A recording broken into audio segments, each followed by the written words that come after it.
assiégée.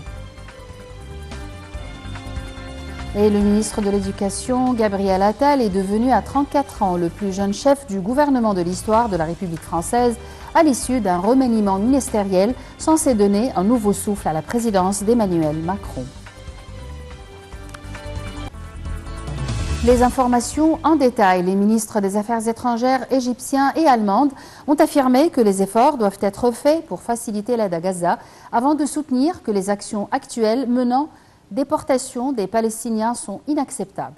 Lors d'une conférence de presse tenue aujourd'hui avec Annalena Baerbock, ministre allemande des Affaires étrangères, le chef de la diplomatie Sameh Shoukry a souligné un consensus égypto-allemand sur la nécessité d'empêcher l'expansion du conflit dans la région.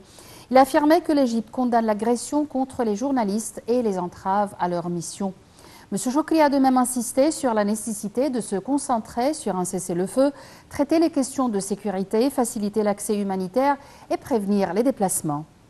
Pour sa part, la chef de la diplomatie allemande, Annalena Baerbock, a reconnu l'accord avec l'Égypte sur une solution à deux États et a souligné la collaboration avec l'Égypte pour instaurer une trêve humanitaire à Gaza.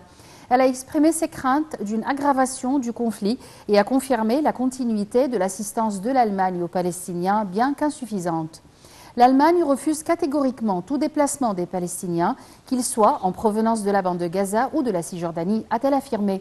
Elle envisage de visiter Rafah et El Arish et a souligné la nécessité d'un accès rapide aux aides humanitaires et l'ouverture des points de passage israéliens pour assurer un acheminement durable des aides à Gaza. La ministre allemande a souligné l'importance de libérer les otages.